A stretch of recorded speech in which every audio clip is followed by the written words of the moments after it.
sebulan atau 2 bulan terakhir gitu ya, kita lihat sekali ada kecenderungan adaptasi agama terhadap tantangan virus corona ini belakangan ya Mas ya. Kita tahu bahwa mungkin yang terbesar ya, dan ini terjadi di semua agama di seluruh dunia. Islam misalnya di kerajaan Saudi Arabia memutuskan untuk tidak menerima orang-orang yang mau melakukan umroh misalnya ya. Terus nanti kita juga akan berpikir-pikir mengenai bagaimana haji tahun ini ya. Saya tahu, sambil kita memberi selamat juga kepada kawan-kawan Kristen yang ada ibadah yang harus dilakukan secara masing-masing nih sekarang ini ya. Biasanya rame ini di Roma, tapi Paus kayaknya memutuskan juga untuk menyendiri, dan tentu saja kegiatannya bisa diikuti, tetapi lewat individu ya, lewat online gitu ya. Nah, di berbagai tempat banyak sekali kita temukan bahwa agama, dalam hal ini pemimpin agama, juga institusi-institusi agama, itu beradaptasi dengan tantangan corona. Gitu nggak Mas yang Anda saksikan?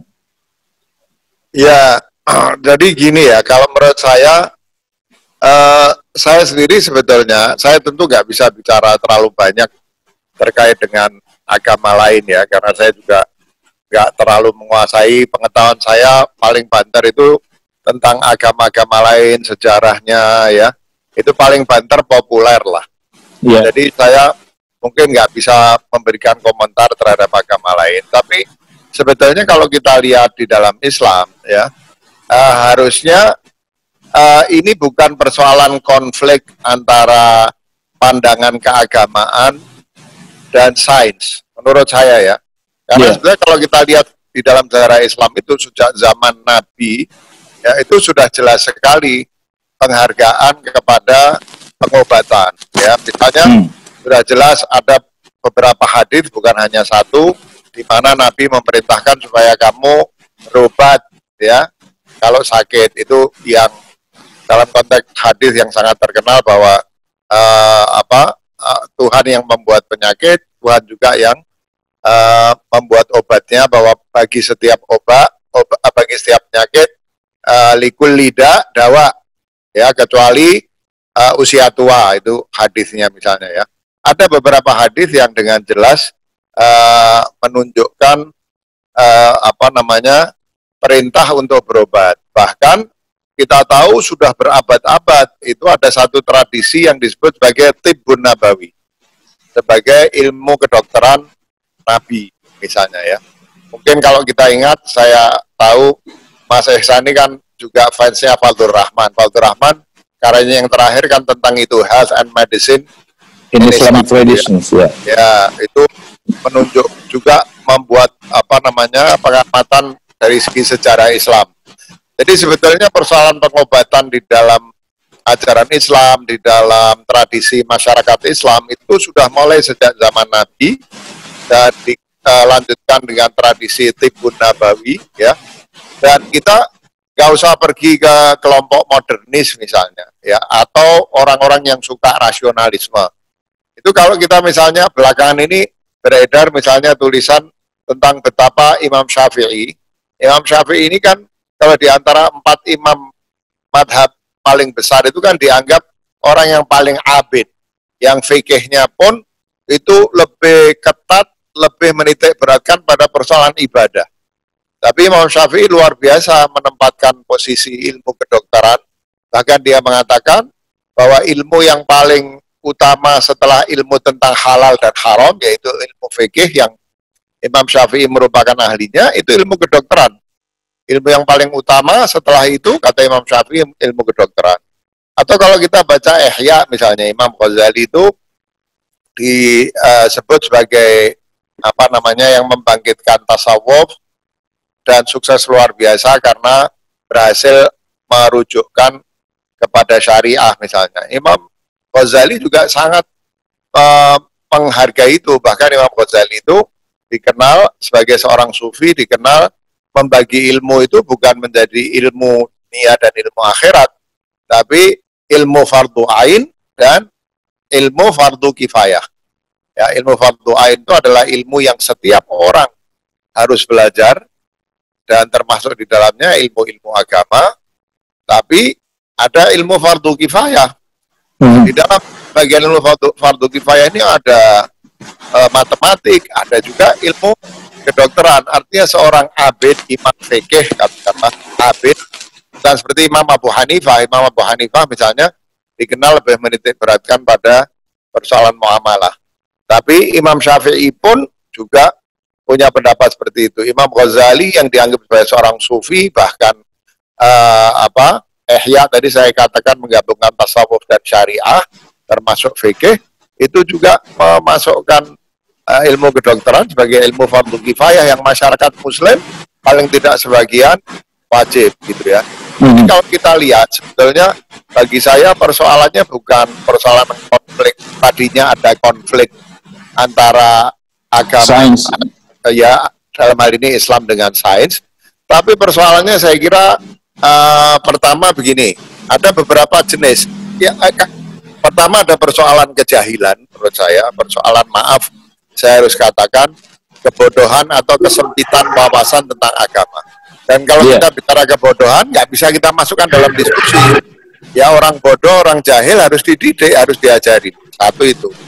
Kedua juga ada persoalan ini yang kita sering katakan pengerasan identitas. Ya, ada juga karena sains ini dari Barat, kita nggak mau ikut sama sains Barat. Jadi soalnya lebih politis, sosiologis, psikologi sosial begitu ya. Nah, yang ada itu paling begini. Yang ada itu kadang mungkin persoalan teologis ya. Yang ada persoalan teologis itu begini. Banyak orang mengatakan ini dari Allah, kalau Allah mau angkat, Allah bisa angkat. Ibadah penting. Jadi ada persoalan prioritas, ibadah lebih penting dari persoalan-persoalan yang terkait dengan sains kedokteran. Tapi sebagian juga ada persoalan teologis. Saya ingat sebelum saya tutup ini karena sudah kepanjangan, tapi baik sebagai pengantar, itu saya ingat pernah ada semacam polemik tidak ada antara Imam Ghazali dan Rabi'ah al-Adawiyah. Rabi'ah al-Adawiyah itu pernah sakit, kemudian orang menyuruh dia supaya berdoa kepada Allah. Ini belum pakai ilmu kedokteran loh, baru berdoa kepada Allah supaya penyakitnya diangkat. Tapi Rabi'ah al-Adawiyah bilang enggak, saya nggak mau mengubah apa yang Tuhan maui. Kemudian Imam Ghazali mengatakan, jangankan manusia, setan pun itu minta sama Allah aja dikasih kok. Ketika dikutuk, kemudian dia minta tangguh, mau gangguin manusia, Tuhan bilang oke. Setan minta aja dikasih, ya. Apalagi manusia. Jadi ada persoalan teologis juga, gitu ya. Saya kira kalau dalam Islam persoalannya mungkin lebih ke arah situ menurut saya. Saya ingin merinci beberapa yang sudah Mas Haidar sampaikan secara padat tadi ke beberapa tema nanti ya Mas ya. Saya coba merinci di beberapa pertanyaan saya berikutnya. Tapi saya kalau boleh kembali sedikit ke masalah agama dan sains, bolehkah saya sebut bahwa Mas Haidar menolak sebenarnya ini oposisi biner antara agama dan sains, minimal dari tradisi Islam yang Mas Haidar kuasai dan belief yang Mas Haidar percaya sekarang, gitu ya kira-kira ya. Ya itu adalah oposisi biner yang salah, gitu Mas ya. Ya, jadi kalau kita lihat dalam sejarahnya, memang saya selalu ingat tuh, meskipun saya baca bukunya Iqbal mungkin 40 tahun lalu ya. Reconstruction maksudnya Mas ya? Ya, 40 tahun atau lebih, mungkin 45 tahun lalu ketika saya pertama kali membaca itu. Iqbal itu secara menarik mengatakan bahwa meskipun para ahli di kalangan kaum muslimin itu pada waktu katakanlah di beberapa abad pertama setelah lahirnya Islam itu banyak belajar dari filsafat Yunani, ya, filsafat klasik, yaitu filsafat Yunani. Iqbal mengatakan bahwa ajaran Islam itu mau nggak mau akan membuat seseorang menjadi anti klasik dalam hal apa? Dalam hal keyakinannya pada alam semesta sebagai tanda-tanda Tuhan, gitu, ya. Kemudian Iqbal mengutip ayat Al-Quran, Allah akan menunjukkan di ufuk dan di dalam diri kamu, ayat-ayatnya ya misalnya, dan kemudian melahirkan filosof-filosof Muslim termasuk dokter-dokter Muslim. Itu Razes misalnya di dalam sejarah itu sudah dikenal. Razes atau Ar-Razi itu ketika dia mau membangun rumah sakit itu digambarkan katanya dia punya beberapa alternatif pilihan tempat. Kemudian dia menggantungkan potongan atau keratan-keratan daging di beberapa lokasi alternatif itu. Dan dia tunggu mana yang paling lama membusuk. Di tempat itulah menurut dia adalah tempat yang paling baik untuk membuat rumah sakit. Bahkan itu semacam observasi berarti, Mas, yes, jelas observasi empiris. Jadi kalau kita lihat ya, dan itu tidak berhenti pada seperti saya katakan seorang Razes yang juga filosof, ya, atau misalnya Al-Biruni yang juga sosiolog yang menulis buku khusus tentang Hindu. Tapi kalau kita lihat orang seperti Al-Ghazali, orang seperti Imam Syafi'i, orang-orang yang dianggap spesialisasinya pada fikih, kita tidak pernah mendengar sikap mereka anti-sains. Ya, jadi dugaan saya banyak hal tersamarkan sebagai seolah-olah konflik antara agama dan sains, padahal sebetulnya bukan. Itu persoalan kesempitan wawasan, kebodohan, fanatisme. Kalau sekarang ada pengerasan identitas dan lain sebagainya yang tampil seolah-olah sebagai oposisi yang tadi Mas Ehsan sebutkan. Jadi kalau kita lihat dari sudut pandang itu, perkembangan yang terakhir ini semacam apa ya, blessing in disguise gitu ya, bahwa makin banyak orang sekarang ini yang makin percaya tentang perlunya bukti-bukti empirik terkait dengan kesehatan dan corona gitu ya. Dan saya juga menyaksikan bahwa pemanfaatan teknologi yang sekarang menjadi niscaya ketika kita harus berjarak satu sama lain, ini makin mendekatkan hubungan antara agama dan sains somehow gitu ya, Mas ya. Ya, kalau itu betul, it's an eye-opening phenomenon buat sebagian orang yang masih tersamarkan tadinya soal pengerasan identitas atau persoalan teologis dan lain sebagainya, itu matanya terbuka. Meskipun sebetulnya kalau kita bicara teologi Islam pun, itu sudah tidak ada halangan untuk menerima sains. Orang suka mengatakan misalnya, suka mengatakan bahwa sebagian besar atau mayoritas umat Islam itu teologinya Asy'ariyah misalnya, atau Asy'ariyah. Dan dianggap bahwa Asy'ariyah itu tidak sejalan dengan sains. Karena sebagian orang menurut saya secara keliru menganggap Asy'ariyah itu sebagai semacam Jabariyah yang terselubung. Padahal kalau kita pelajari dengan betul, saya kira Asy'ariyah itu bisa disebut sebagai jalan tengah. Di satu sisi tidak melepaskan Tuhan dari segala sesuatu yang terjadi di alam semesta, jadi menghindar dari semacam deisme dalam pemahaman ketuhanan, tapi pada saat yang sama bukan anti kausalitas. Seringkali digambarkan seolah-olah Asy'ariyah digambarkan atau difahami Asy'ariyah itu sebagai anti kausalitas, padahal bukan begitu. Asy'ariyah itu hanya tidak mau menyerahkan seluruhnya pada kausalitas bagaimana deisme, tapi dia selalu mengatakan bahwa dalam setiap interaksi antara sebab dan akibat, mereka nggak menyebut sebab dan akibat ya, tapi yang terdahulu dan yang belakangan terjadi, di situ ada campur tangan Tuhan. Dan kalau Tuhan tidak memberi kasab, seperti ketika Nabi Ibrahim dimasukkan ke dalam api tidak diberi kasab untuk membakar, akhirnya api tidak membakar. Tapi itu bukan Jabariyah sebetulnya, bukan anti kausalitas, bukan anti sains ya. Makasih banyak, Mas. Tadi saya percaya yang Anda sebut mengenai karya Iqbal itu Reconstruction of Religious Thought. Ya, betul ya. Biar teman-teman yang mungkin ikut kurang akrab dengan pemikiran Mas Haidar, saya bisa kasih informasi lebih banyak ya. Fazlur Rahman yang tadi disebut oleh Mas Haidar adalah pemikir gurunya Cak Nur dan Buya Syafi'i dan Amin Rais dulu ya, almarhum ya, sekarang meninggal. Karyanya yang terakhir memang mengenai health and medicine in Islamic traditions. Nah, kita beralih ke tema yang lain yang tadi Anda sebenarnya sudah sebut, Mas. Jadi sebenarnya ini bukan masalah sains dan agama, di dunia Islam, tapi masalah yang lain. Dan Anda sebut misalnya ada pengerasan politik identitas, ada tujuan-tujuannya yang di luar yang juga yang teologis ya, tapi yang lebih ke politik identitas. Bisa cerita lebih banyak nggak Mas mengenai aspek politik identitas itu dan pemanfaatannya dalam situasi yang agak keruh seperti pandemi corona ini, Mas? Iya, ya ini kan kalau buat saya ya, ini kan setiap masa itu punya semangatnya sendiri yang disebut semangat zaman. Iya. Disebut zeitgeist. Iya. Nah, zeitgeistnya sekarang itu menurut saya apa boleh buat ini zeitgeist pengerasan politik identitas ini ya. Dan sebetulnya para politisi itu bukan pencipta politik identitas, tapi zaman memang matang untuk penerapan politik identitas. Politisi itu seperti biasa, cuman abuse gitu ya, abuse sesuatu yang sebetulnya sudah matang.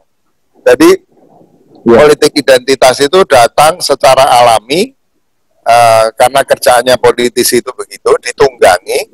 Tapi sebetulnya zaman ini sudah matang untuk politik identitas seperti itu, ya. Kenapa saya sebutkan matang?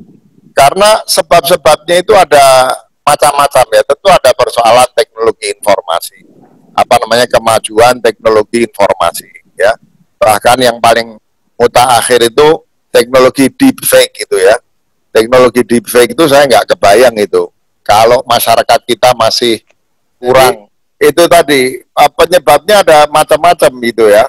Penyebabnya ada macam-macam, ada teknologi IT, kemajuan teknologi IT yang luar biasa, sosial media yang tidak berjalan bersama dengan peningkatan kebijaksanaan manusia. Bahkan lebih parah lagi, tidak daya kritis manusia itu kalah cepat sama sama kemajuan teknologi informasi itu. Sehingga ketika teknologi informasi itu memiliki daya sebar yang luar biasa dahsyat, setiap orang punya akses untuk menyebarkan informasi, ya.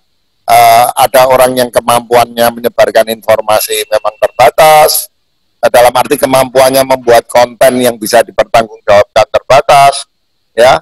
Ada juga memang orang-orang jahat yang ingin mengair di air keruh, memanfaatkan sosial media ini untuk menyebarkan informasi-informasi yang sebetulnya informasi itu buruk dampaknya, tidak kredibel dan buruk dampak. Di sisi lain, manusia-manusia modern ini kan orang-orang yang stres juga, ya, orang-orang yang tidak secure, merasa dirinya tidak secure, merasa dirinya, misalnya kompetisi ekonomi itu cutthroat competition, kompetisi di bidang bisnis juga cutthroat competition, ya. Kemudian memang dalam kenyataan ada semacam hegemoni negara-negara maju, ada sistem ekonomi liberal yang dianggap sebagai tidak menguntungkan kelompok ekonomi lemah. Jadi peradaban ini sendiri sudah menyimpan benih-benih yang menyebabkan orang merasa tidak secure, merasa curiga terhadap orang asing, merasa curiga terhadap liar. Ditumpukin lagi dengan banyaknya informasi yang nggak benar, plus orang-orang tertentu yang memang memanfaatkan sosial media dan teknologi IT ini untuk kepentingan buruk, ketemulah dua aspek itu, aspek manusianya dan aspek informasi yang tidak benar yang disebarkan oleh sosial media. Itu yang menyebabkan kemudian terjadi politik identitas. Kita melihat ada orang-orang yang mengambil kesempatan di dalam kesempitan seperti ini, Mas Haidar, ya, dengan menggunakan politik identitas yang tadi Anda sebutkan itu. Misalnya kita tahu bahwa Trump itu menggunakan ini sebagai virus Cina, bukan virus corona atau apa gitu ya. Di kesempatan yang sama kita juga tahu di Indonesia dan di beberapa tempat lain ada diskriminasi anti Cina dengan mengaitkan virus ini sebagai virus Cina, Meskipun kita tahu sains membuktikan bahwa ini virus bisa lahir di Cina, bisa lahir di tempat lain, dan tidak mengenal korbannya orang Cina atau orang Kristen atau orang Islam atau orang lain gitu ya.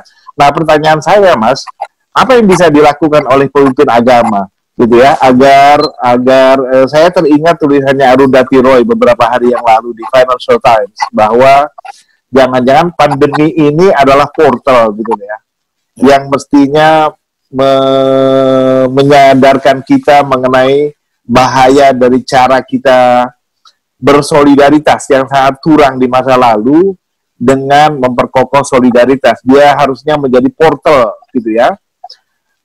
Apa yang bisa dilakukan oleh pemikir agama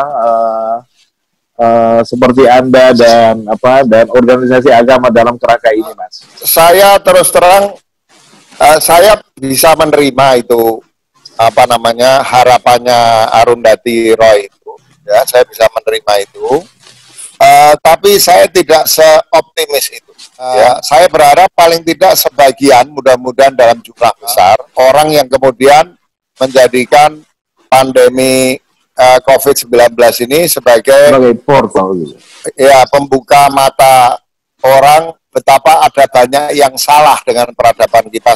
Tapi kalau kita lihat sosial media atau kita lihat Trump saja misalnya, Trump itu dalam keadaan seperti sekarang mencegat misalnya ventilator yang harusnya diorder sama Kanada, misalnya ya, diorder sama Kanada, dicegat, dia tidak peduli, pakai cara koboi. Dan bukan hanya ventilator yang mau ke Kanada, ventilator mau ke tempat lain sama dia dicegat. Ya, jadi sudah baliknya lagi ke situ-situ lagi, mementing ego sektoral. Kalau kita lihat sosial media, masih banyak yang menggunakan ini sebagai platform untuk kampanye presiden yang masih 4,5 tahun lagi misalnya. Ya, maksudnya di Indonesia itu ya? Di Indonesia pun begitu.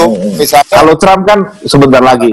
Ya, Trump sebentar lagi ya, mudah-mudadan salah satu fungsi portal yang disebut Arundhati Roy ini kalah dari era Trump ke era Trump yang baru ada. Mudah-mudahan. Setuju deh. Ya, dan di Indonesia kita lihat masih begitu. Orang masih debat-debatan bahwa menurut saya Jokowi agak lambat, keliru pilih menteri, nyepelekan sehingga hasilnya seperti sekarang, ya, dan lain sebagainya. Itu menurut saya betul dan itu kritik yang normal saja. Ini sekarang pendukung Jokowi nggak setuju kalau presidennya dikritik, ya. Nah, terus kritiknya itu dikait-kaitkan dengan dukungan kepada misalnya Anies Baswedan, ya. Kenapa kok nggak bisa mengkritik dan membandingkan untuk mencari sesuatu yang positif demi kepentingan orang banyak? Ya, kok diarahkannya kepada kampanye presiden masih 4,5 tahun lagi misalnya, nah, jadi saya di satu sisi berharap apa yang dikatakan Arundhati Roy itu betul, tapi di sisi lain ada tanda-tanda yang menunjukkan sebagian orang, mudah-mudahan tidak banyak, masih keras kepala dan nggak belajar dari persoalan besar pandemi COVID-19 ini. Mudah-mudahan kita berharap dengan dengan pertimbangan yang tetap realistik gitu, Mas, ya? Ya, kita sangat berharap dan saya kira betul yang dikatakan Mas Ihsan itu. Harusnya para pemimpin agama itu memanfaatkan ini, belajar dari sini, dan memanfaatkan ini untuk mengajak para penganut agama itu untuk menjadi orang-orang beragama yang lebih terbuka. Saya harus mengatakan di sini bahwa sebelum ini saya punya kritik bahkan kekecewaan luar biasa kepada MUI misalnya, yang masuk politik. Masuk politik, ikut politik, dan lain sebagainya, dan dengan cara yang menurut saya tidak seharusnya dilakukan oleh MUI. Tapi terus terang dalam kasus pandemi COVID-19 ini, saya merasa kembali mendapatkan MUI dan merasakan bahwa keberadaan MUI itu positif, ya, berguna sekarang. Nah, jadi dalam hal itu saya kira apa yang disampaikan Mas Ihsan betul. Kemudian kita lihat juga misalnya para ustadz, para kiai yang selama ini juga obses dengan politik itu, sekarang seperti bersatu lagi. Ya. Bahkan saya harus katakan di sini, Habib Rizik misalnya, FPI, itu termasuk yang dulu dianggap di kutub yang lain, misalnya dengan kutub satunya, itu termasuk yang paling dulu, paling awal sejalan dengan pemerintah dalam soal pentingnya menghormati protokol kesehatan itu. Mudah-mudahan ini mengisolir orang-orang yang selama ini entah jahat, entah bodoh, yang berusaha membawa ini kepada konflik. Mas Haidar, saya ingin mengundang Mas Husni Udu untuk membacakan beberapa pertanyaan mungkin yang sudah dia terima dari para peserta. Silakan Mas Husni. Oke, terima kasih Pak Ihsan. Menarik sekali diskusinya Pak Haidar. Saya akan membacakan di sini ada beberapa pertanyaan yang sudah masuk. Mungkin saya akan kalau dilihat dari jenis pertanyaannya ini ada dua jenis. Yang pertama itu ada pertanyaan mengenai bagaimana saran Pak Haidar terhadap tokoh-tokoh agama yang masih berhadapan dengan saran sains atau dokter, misalnya tokoh agamawan yang masih membiarkan orang untuk beraktivitas di luar seperti biasa, bukannya melakukan lockdown. Apakah perlu ada musyawarah seluruh ulama gitu untuk sampai pada kesepakatan bahwa ini memang harus lockdown? Itu karena katanya ada yang menyatakan begini, bahwa berdoa dan macam-macam itu tidak akan istilahnya itu di sini hampir sia-sia. Paling banter berdoa itu mungkin akan memperkuat efektivitasnya itu untuk membangun imunitas gitu. Jadi lebih baik kita kepada sains saja. Jadi ini ada jenis pertanyaan ini menghubungkan antara percaya kepada keputusan agama atau sains. Kemudian terkait dengan itu ada pertanyaan soal apakah pendikotomian tersebut itu akibat dari politik identitas atau apa gitu, atau memang pada dirinya agama dan sains itu memang tidak pernah bisa dicampur adukan. Itu beberapa pertanyaan yang diajukan oleh para peserta sementara ini. Silakan. Ya, jadi begini ya, problem utamanya kalau boleh saya pergi ke akarnya, akar masalah apa yang tampak sebagai dikotomi antara sains dan agama itu, akarnya itu sebetulnya semacam sekularisme, tapi sekularisme dalam bentuk yang berlawanan. Kalau sekularisme yang radikal ya, itu kan mengatakan urusan agama jangan dicampur adukkan dengan urusan dunia. Urusan dunia biar jalan sendiri, agama jangan turut campur. Nah, sekularisme yang satu itu mengatakan agama itu cuma urusan akhirat, nggak ngurusi hal-hal yang berhubungan dengan persoalan dunia. Dan bahwa semua persoalan dunia itu bisa diatasi dengan persoalan yang bersifat akhirat. Nah, jadi ini sebetulnya semacam sekularisme tapi arahnya berbeda. Arahnya yang satu menganggap yang sakral tidak boleh mengganggu yang temporal, yang satu mengatakan yang temporal nggak ada urusannya dengan agama. Jadi agama dan yang bersifat dunia itu diputus di tengah, atau akhirat sama dunia diputus. Padahal tidak ada, kalau kita membaca, nggak usah masuk kepada filsafat lah, nggak usah masuk kepada misalnya teori-teori bahwa yang rasional, yang fisik, rasional, dan spiritual itu sebetulnya satu kontinuitas. Ya, nggak usah bicara misalnya di dalam filsafat itu ada prinsip namanya al-harakah al-jauhariyah, substantial movement, yang menunjukkan bahwa yang fisik sama yang spiritual itu sebetulnya merupakan satu kontinuitas. Bahwa misalnya roh itu tercipta dari yang fisik, misalnya, ya. Kita nggak usah bicara sampai yang filosofis. Kalau orang membaca Al-Quran saja atau membaca sunnah Nabi atau hadis, itu sebetulnya kan jelas sekali bahwa misalnya ulul albab itu digambarkan sebagai orang yang melakukan observasi terhadap gejala-gejala fisik. Tuhan mengatakan bahwa tanda-tandanya ada juga di alam fisik, ada pada diri manusia. Ya, Tuhan mengatakan bahwa mewajibkan kita berikhtiar. Nabi mengatakan ikat untamu baru kamu bertawakal. Nabi menyuruh kita berobat, ya. Sebetulnya nggak usah pergi ke tempat yang jauh sekali untuk bisa memahami apa namanya, bahwa di dalam Islam itu tidak ada dikotomi antara apa namanya, antara dunia atau sains sebagai ilmu yang mengobservasi dunia dengan agama. Karena itu menurut saya selalu mengatakan ini persoalan, maaf ya, ini bukan maki-makian, tapi supaya mudah, ini persoalan kebodohan.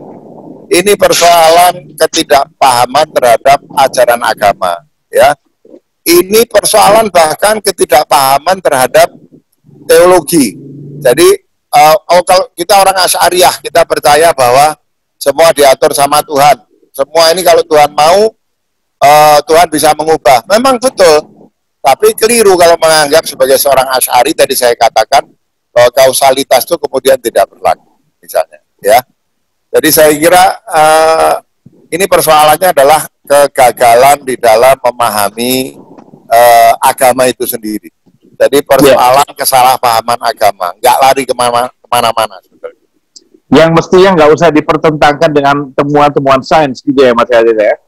Iya, sebetulnya tidak ada sama sekali alasan. Ini bukan persoalan pertentangan agama dan sains seperti yang saya kenal, karena memang tidak pernah ada di dalam sejarah Islam persoalan pertentangan seperti ini. Ini saya bukan sedang melakukan apologi terhadap Islam ya, bahwa Islam itu tidak anti sains dan lain sebagainya. Enggak sama sekali. Saya nggak punya urusan untuk memberikan apologi itu, tapi memang dalam kenyataannya tidak ada seorang ahli atau buku yang diterima secara luas di dalam sejarah Islam yang mempersoalkan sains. Itu memang nggak ada. Ya. Gitu ya. Jadi persoalannya harus dilihat, akarnya harus dilihat di tempat lain. Baik Mas, kita mau ke tema yang lain ini. Rupanya kita sudah hampir 40 menit ini ngobrol yang menarik ini. Saya mau ngajak Anda untuk diskusi mengenai tema yang seringkali disebut sebagai teodisi gitu Mas ya? Iya, ya. Pendekatan sufistik atau teologis atau religius untuk memahami sesuatu yang sama-sama kita tidak harapkan, seperti, halo Mas Haidar? Iya, silakan. Seperti pandemi yang ada sekarang ini. Bagaimana Anda melihatnya kalau kita meninjau masalah yang kita alami sekarang dari segi itu? Apa makna religius ya kalau kita mau katakan seperti itu dari peristiwa seperti ini? Apakah dia pernah terjadi sebelumnya? Bagaimana tafsir orang, pemikir agama atau pemikir muslim mengenai peristiwa seperti ini? Silakan Mas Haidar.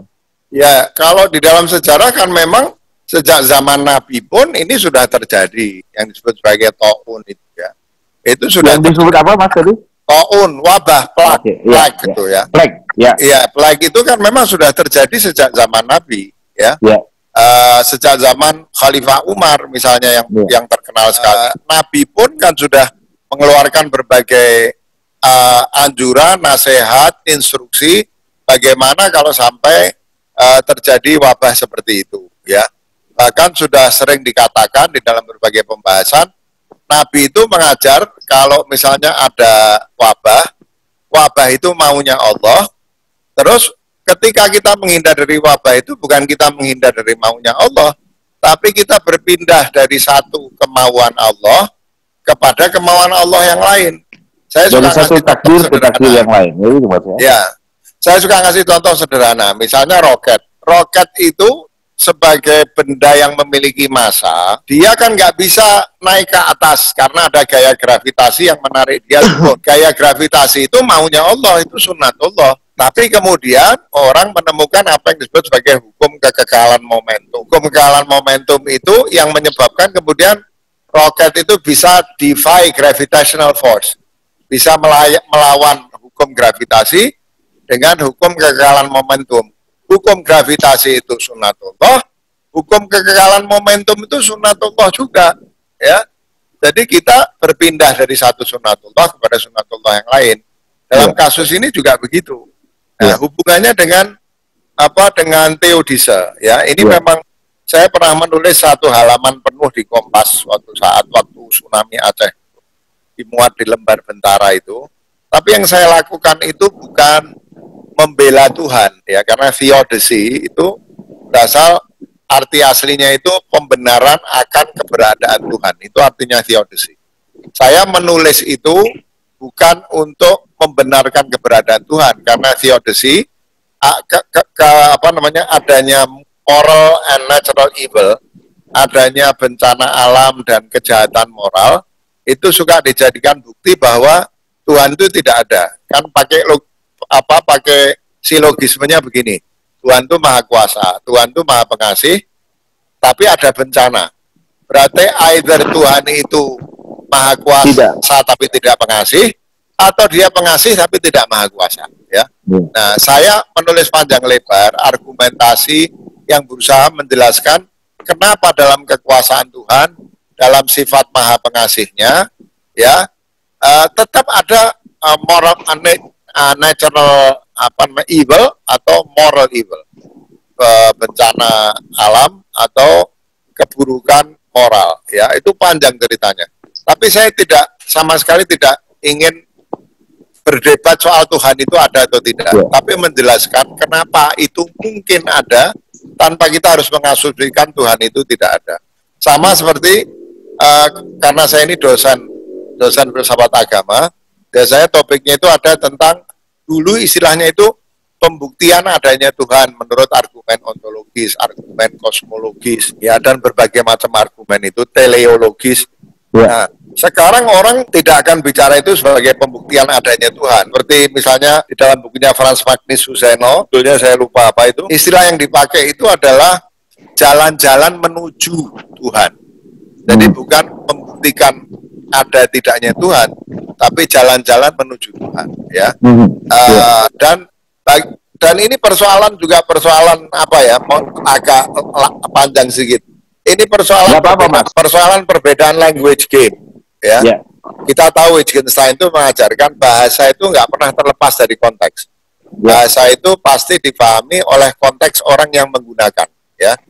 Nah, kita kadang-kadang kalau saya misalnya nggak pernah berminat debat-debatan tentang Tuhan itu ada atau tidak, karena menurut saya language game-nya orang yang tidak percaya sama Tuhan sama language game-nya orang yang percaya sama Tuhan itu beda. Jangankan itu, language game sama-sama orang Muslim aja lain. Misalnya language game-nya orang Wahabi sama language game-nya orang yang mengikuti jalan tasawuf. Itu sampai kapan juga nggak bisa ketemu kalau mau debat-debatan. Yang bisa dilakukan tuh kita saling menjelaskan. Karena persoalan agama ini pada akhirnya adalah persoalan pengalaman, eksperiensial, persoalan pengalaman, ya. Dan kita boleh tukar menukar catatan, kita boleh berusaha menjelaskan sudut pandang kita apa, orang boleh menjelaskan sudut pandangnya apa. Pada akhirnya persoalan agama ini adalah persoalan pengalaman. Maka bagi saya misalnya sebagai orang beragama, ya, saya nggak melihat ada sesuatu yang aneh dengan ada Tuhan, Tuhannya maha kuasa, Tuhannya maha pengasih, kok ada wabah, ya. Karena bagi saya wabah ini tidak bertentangan dengan kekuasaan Tuhan atau kepengasihan Tuhan. Misalnya seperti seorang ayah, kalau anaknya nakal, ya, atau seorang guru saja. Seorang guru kan harus ngasih ulangan, harus ngasih ujian, supaya tahu muridnya bisa naik kelas atau tidak. Memberikan ujian itu bukan sesuatu yang bertentangan dengan misalnya kasih sayang. Belum lagi, salah satu elemen yang mungkin nggak ada dalam kepercayaan keagamaan itu adalah keyakinan adanya kehidupan setelah mati. Ya. Nah, persoalan kehidupan setelah mati ini juga harus dipertimbangkan, ya.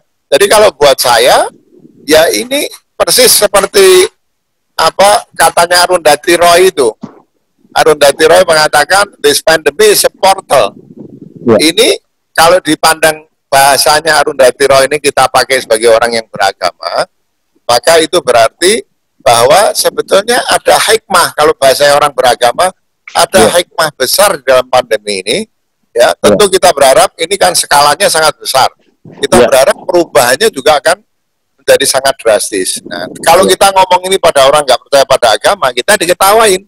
Tapi bagi saya nggak usah saling ngetawain lah. Your language game is totally different with my language game. Saya hormati dia, hormati kita juga. Orang beragama, kapan-kapan duduk diskusi, bukan untuk menang-menangan, tapi untuk saling memahami language game masing-masing. Kira-kira begitu. Oke Mas, kalau bisa lebih dalam Mas ya, sedikit kalau please share with me. Saya juga orang beragama kira-kira gitu ya. Dan terlepas dari apakah mereka yang tidak percaya pada agama itu mau ikut kita atau mau percaya atau tidak dan sebagainya, anggaplah ini sebagai satu expose dari language game kita orang-orang beragama gitu ya. Bagaimana kita memahami, memaknai ini peristiwa ini sebagai sesuatu yang positif, sebagai sesuatu yang bisa meningkatkan ketakwaan kita gitu Mas? Ya. Ya, jadi begini, paling sedikit menurut saya disebut-sebut juga oleh Arundhati Roy, tapi sudah disebut oleh banyak orang yang lain juga. Ya, ini mengingatkan kita betapa manusia yang kemampuannya mengembangkan ilmu pengetahuan dan teknologi sedemikian dahsyat, itu ternyata sangat amat rentan. Ya, Amerika misalnya. Amerika itu kan merasa dirinya superpower dan memang punya senjata yang luar biasa dahsyat. Kalau ancaman ini ancaman persenjataan, mungkin Amerika bisa hadapi. Tapi begitu datang virus ini, dokter-dokternya pakai jas hujan lama sebagai APD sekarang. Kelihatan sekali bahwa kita tidak siap. Amerika Serikat sendiri pun tidak siap dengan masalah yang lebih murah sebenarnya kan Mas ya, ini dibanding senjata-senjata itu kan. Ternyata ada hal-hal tertentu yang kita nggak punya kemampuan untuk mengatasi persoalan ini. Satu itu, jadi memberikan kepada kita kesempatan dalam segenap kesaktiannya, itu kita ini sebagai manusia sebetulnya sangat rentan untuk berbagai hal lain yang hal-hal kecil-kecil yang barangkali kita sama sekali nggak duga gitu ya. Itu yang pertama. Kemudian yang kedua, don't think that you are self-sufficient. Dalam banyak hal Anda itu tidak self-sufficient ya. Itu yang pertama. Perlu bantuan orang lain, solidaritas dan sebagainya. Jadi nggak bisa lah sendiri, nggak bisa, kamu itu rentan. Yang kedua, saya kira mengingatkan kita bahwa peradaban kita ini mengandung hal-hal yang barangkali hal-hal yang barangkali perlu mendapatkan koreksi, gitu ya. Perlu mendapatkan koreksi. Misalnya kalau orang mau lebih jauh lagi ya, ini persoalan globalisasi misalnya ya. Persoalan globalisasi ini kan salah satu sumber pandemi ini kan adalah globalisasi karena ditemukannya transportasi yang makin lama makin murah yang bisa membawa satu orang ke orang yang lain. Saya tentu tidak akan bicara konsepnya. Dulu waktu saya mahasiswa, saya baca buku judulnya Small is Beautiful karya E.F. Schumacher yang kemudian dia menulis juga landasan filosofis dari bukunya itu, yaitu A Guide of the Perplexed. Nah, kita perlu belajar kebijaksanaan seperti yang ditulis oleh Schumacher itu. Bahwa besar itu belum tentu terbaik. Makin cepat itu belum tentu terbaik. Banyak hal yang harusnya membuat kita jeda sebentar, diam sebentar, merenung. Ya. Sekarang orang bicara tentang kebijaksanaan yang terkait dengan kelambatan. Jadi persisnya slow. Ya, bukan terlambat ya, kelambatan bukan keterlambatan. Tentang pentingnya kita hidup secara lebih slow lagi. Ya, nggak usah gerasa gerusu gitu Mas ya? Ya, meskipun ini harus merupakan konsensus internasional ya, karena kayak negeri seperti Indonesia atau katakanlah dulu yang dijadikan contohnya Schumacher itu Burma misalnya, ya, Burma itu ekonominya agak diisolasi. Atau sekarang kalau kita mau lihat mungkin Bhutan misalnya, Bhutan yang indeks kebahagiaannya paling tinggi ya. Jadi nggak harus suatu negeri yang bahagia itu adalah negerinya harus besar, teknologinya harus maju, harus cepat, ya, harus kuat, itu misalnya. Kita harusnya bisa belajar juga dari pengalaman seperti sekarang, betapa kecepatan, kebesaran, kemakmuran itu di dalamnya ada jebakan-jebakan yang baru kelihatan ketika ada virus, bahkan bukan benda hidup. Ini COVID-19 ini kan bukan benda hidup. COVID-19 ini protein sebetulnya. Bukan benda hidup yang bikin kacau seluruh dunia ini ya. Mas, waktunya tinggal sedikit ini. Saya diingatkan oleh Mas Husni tadi. Saya masih ingin mendengar beberapa pertanyaan dari luar sana yang harus disampaikan ke Anda ini. Tapi sebelum ke Mas Husni, mungkin ada beberapa hal yang praktis sekali yang bisa kita lakukan bersama-sama. Saya tahu Anda juga guru, Anda ada di Gerakan Islam Cinta. Apa yang Anda harapkan dari orang-orang? Anda udah bicara mengenai pemimpin agama tadi ya, ada MUI, tapi ada beberapa hal yang bisa dilakukan orang-orang tertentu, pendidik misalnya, Mas, beberapa hal sikap keberagamaan gitu ya di masa seperti ini. Iya, betul sekali Mas Ehsan mengingatkan kita bahwa sebetulnya kalau kita mau melakukan sesuatu perubahan yang mendasar dan menjadikan persoalan pandemi COVID-19 ini sebagai portal tadi ya, sebagai terminal baru untuk kita masuk ke dunia baru ya, meninggalkan kekurangan-kekurangan dari dunia lama masuk ke dunia baru. Ini pertama kita memang harus menyadari dulu bahwa ada problem dalam persoalan-persoalan besar yang ada di dalam filsafat pendidikan kita, ya, yang ada di dalam filsafat pendidikan kita. Misalnya, kita suka mengacaukan bahagia dengan sukses, padahal bukan saja beda, itu bisa bertentangan. Orang kadang ada yang disebut sebagai toxic success, bitter success. Jadi orang sukses yang justru tidak bahagia karena kesuksesan. Ya, ada persoalan misalnya di dalam pendidikan kita itu persoalan kompetisi yang kurang dibarengi dengan persoalan solidaritas. Ya. Anak masuk SD aja suruh tes masuk misalnya. Dari kecil anak kita dari kecil sudah disuruh menyingkirkan teman-temannya. Sampai nanti kerja di perusahaan menyingkirkan pelamar-pelamar yang lain. Jadi kamu kalau mau berhasil, kamu harus menyingkirkan orang lain. Banyak hal saya kira yang memang perlu kita perbaiki dari filsafat pendidikan kita. Nah, mudah-mudahan saya kira diskusi kayak yang Pusat Para Madinah lakukan sekarang ini akan menjadi platform untuk kita bisa melewati pandemi ini dan mendapatkan hikmah dari sini. Karena kalau tidak didiskusikan seperti sekarang, ya ini akan berjalan, korbannya begitu besar, setelah kita lewat kita lupa. Tidak ada sesuatu, seperti kata Rudati Roy, ini bukan portal, ya sudah lewat gitu aja orang lupa. Maka diskusi-diskusi seperti ini, menurut saya sangat baik ya, untuk agar kita nggak cuma dapat keburukan dari pandemi ini, tapi justru dapat hikmah yang jauh lebih besar daripada keburukan atau korban yang harus jatuh karena pandemi ini. Saya kira betul sekali ada persoalan-persoalan di dunia pendidikan, pemerintah juga harus menyadari hal seperti ini. Saya kira sekarang solidaritas terhadap orang-orang yang kehilangan pekerjaan juga menjadi mestinya meningkat ya.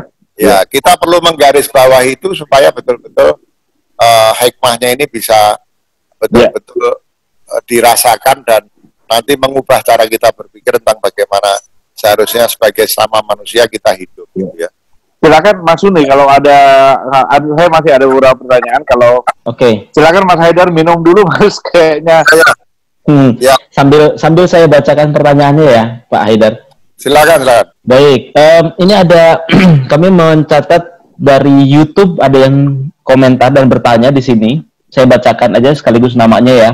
Mas Asegap, momentum ini adalah momentum yang tepat bagi pemimpin agama untuk melihat kembali peran agama dalam membuka jalan keluar bagi masalah.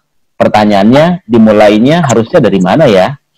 Kemudian yang kedua, Daus Firdaus, adapun masalah agama dan sains hari ini terhadap COVID COVID kelihatannya ketemu, tetapi yang yang tidak ketemu, namun dari sisi ekonomi untuk melangsungkan kebutuhan ini bagaimana mengatasinya?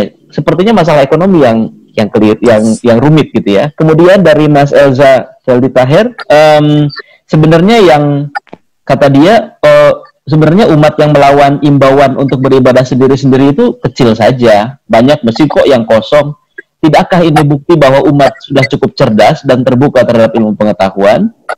Kemudian banyak pemuka dari Fakih, Abdul Fakih dari Jogja, banyak pemuka agama yang pandangannya itu berbalik.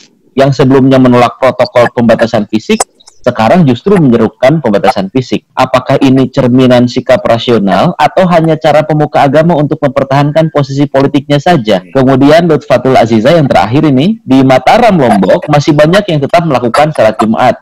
Fatwa MUI untuk menggantikan sholat Jumat dengan sholat zuhur itu tidak diindahkan. Mengapa ya orang beragama tidak sampai buta dan fanatik seperti ini? Demikian beberapa pertanyaan yang muncul di chatroom Zoom maupun di YouTube. Mas Haidar silakan untuk merespon, mungkin secara umum saja. Rangkum aja ya. Betul. Bisa. Iya. Jadi saya kira memang kita harus memanfaatkan ini sebagai momentum. Momentum itu artinya untuk melontarkan sesuatu, ya.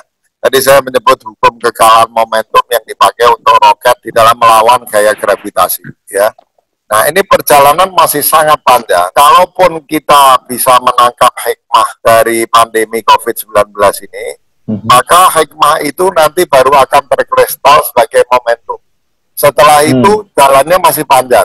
Tadi Mas Ehsan dengan sangat tepat, misalnya mengarahkan persoalan ini kepada persoalan pendidikan, ya. Bagaimana momentum ini menyadarkan kita bahwa ada yang salah dengan peradaban kita ini, ya. Peradaban serba mau besar, kaya, dan lain sebagainya itu. Ada sesuatu yang keliru. Terus peradaban kita yang menekankan kompetisi yang cutthroat, yang saling buruk, misalnya, ya. Banyak hal yang bisa kita pelajari.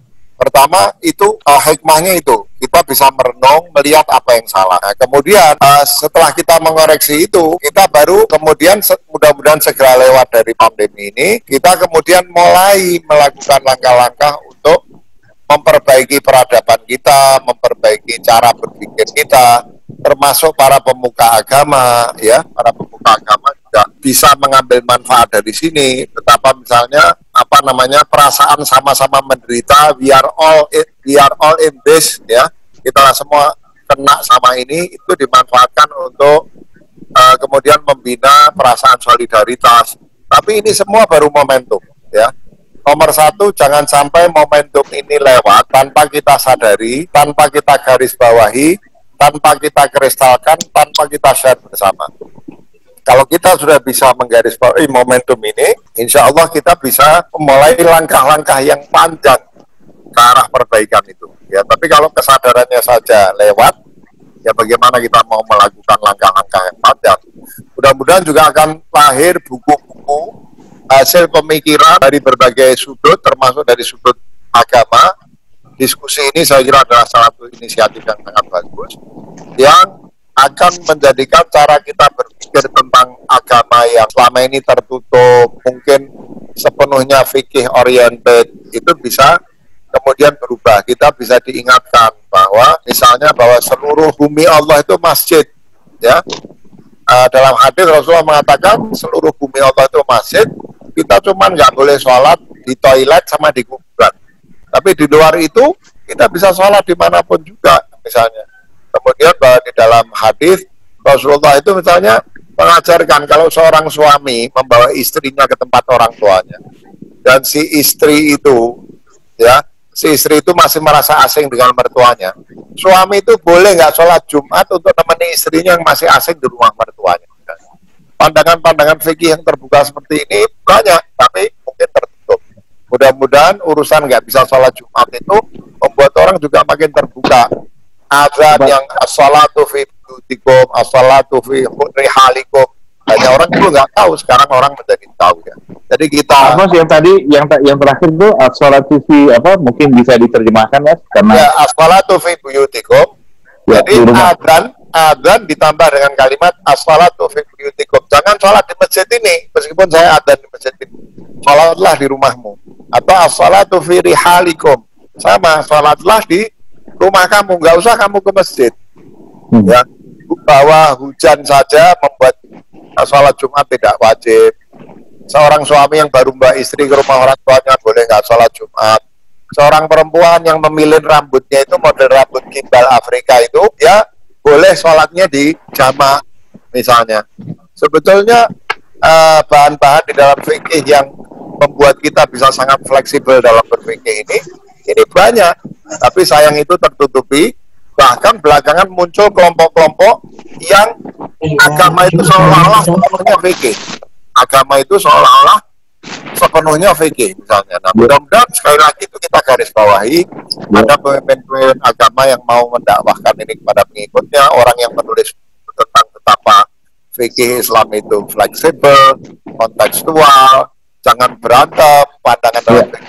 Tapi kalau ini kita lakukan, itu akan bisa dapat hikmah yang besar saya kira di dalam melewati wabah atau pandemi corona ini. Terima kasih sekali Mas Haidar itu saya senang sekali mendengarnya ya. Udah lama juga nggak ketemu Mas Haidar secara tatap muka ini. Tapi terakhir kita ketemu di kantornya Mas Ehsan itu. Iya betul. Tadi itu ya. Betul. Saya tidak tahu Mas Husni, ini jamnya sudah jam 2 lewat ya. Saya bukan tidak mau belajar lebih banyak dari Mas Haidar ini, tapi saya juga ingin menghargai waktu beliau, dan mungkin kalau narasumbernya bisa lebih banyak, bisa lebih ada kesempatan buat Mas Haidar istirahat gitu ya, karena betul. Jadi terserah, saya kembalikan ke Mas Husni sekarang, apakah, dan Mas Haidar tentu saja, apakah ini mau diselesaikan dulu, kita cari waktu yang lain untuk diskusi dan sebagainya. Silakan Mas Husni. Iya, pertanyaan itu kalau dari sisi kami sih, dari sisi chatroom masih ada yang pertanyaan, tapi mungkin kita bisa di lain kesempatan. Tapi saya serahkan kepada Pak Haidar, apakah masih bisa atau kita akhiri saja? Nah, kalau misalnya ada pertanyaan yang memang sama sekali berbeda, nggak apa-apa kita tambah sedikit. Tapi kalau pertanyaannya masih di sekitar yang tadi, barangkali secara umum sudah terjawab ya. Mudah-mudahan kita masih bisa ketemu lagi. Hari ini saya anggap sebagai satu percobaan juga. Pembukaan, ya. Ya, pembukaan dan percobaan. Mudah-mudahan nanti kalau kita bikin pertemuan model Zoom kayak gini sudah bisa lebih lancar lagi, insya Allah. Ya. Baik. Saya kira kita mungkin harus mengakhiri dulu ya untuk perjumpaan kali ini. Ya, Pak Ihsan, ada yang mau disampaikan dulu sebelum saya tutup banget? Saya kira yang terakhir yang sudah disampaikan oleh Mas Haidar udah bisa menjadi konklusi pertemuan kita hari ini. Jadi saya tadi mulai ingat sekali bahwa ada adaptasi tertentu yang cukup radikal oleh kalangan agamawan terkait dengan virus corona ini. Dan itu memperlihatkan sebenarnya makin mendekatnya jarak antara yang dulu seringkali dikotomikan sebagai agama dan sains gitu ya. Dan Mas Haidar secara pribadi bahkan memperlihatkan bahwa sebenarnya dua hal itu adalah maksimum sebenarnya gitu ya. Nah dari situ sebenarnya ada sikap-sikap keberagamaan yang jauh lebih positif, jauh lebih terbuka, jauh lebih antisipatif terhadap gejala seperti virus corona sekarang ini. Dan seperti yang ditulis oleh Arunda Tunawi berkali-kali Mas Haidar menyebut tulisan itu ya, mestinya kita mengambil sesuatu yang penting dari peristiwa seperti ini agar tidak jatuh ke lubang yang sama, kira-kira gitu ya. Saya kira kesimpulan besarnya seperti itu, dan nanti kita bisa ngajak lagi bicara sama Mas Haidar tentang keberagamaan yang lebih positif dalam situasi seperti ini. Mungkin lebih hal-hal yang lebih detail mengenai bagaimana ini terjemahkan ke dalam filsafat pendidikan dan sebagainya gitu ya. Meskipun sekarang saja misalnya Mas Haidar ya secara tidak sengaja orang kita didorong untuk lebih mengerti mengenai teknologi baru, misalnya kan kita berdiskusi lewat Zoom ya, nanti Husni akan merekamnya di YouTube dan sebagainya. Jadi saya kira banyak sekali hal yang positif yang kita peroleh dari pertemuan kita online hari ini. Saya sih berharap bahwa ini bisa dilanjutkan, mungkin dengan narasumber yang tidak satu tapi bisa yang lain, sehingga kita memperoleh kesempatan yang lebih banyak untuk istirahat gitu ya kepada narasumbernya. Saya nggak enak juga bertanya terlalu banyak kepada Mas Haidar nanti. Saya kira begitu ya Mas Haidar ya. Sudah diundang untuk sharing. Ya, kapan-kapan saya juga ingin mendengar yang lain, tentu punya pandangan-pandangan yang sangat menarik, dan supaya kita juga bisa mengajak lebih banyak pihak untuk sama-sama seperti yang tadi kita sampaikan, menjadikan ini bukan semata-mata bencana, tapi sebetulnya sesuatu yang akan melontarkan kita ke dunia baru yang lebih baik, mudah-mudahan ya. Oke. Baik, terima kasih Pak Haidar, terima kasih Pak Ihsan. Mungkin saya tambahkan sedikit bahwa mungkin diskusi seperti ini bisa terjadi seminggu sekali atau 2 minggu sekali. Silakan menunggu pengumumannya di akun medsos Pusat Para Madinah maupun pribadi-pribadi orang-orang yang terlibat di dalamnya. Sampai jumpa di lain kesempatan. Sekali lagi saya ucapkan terima kasih Pak Haidar.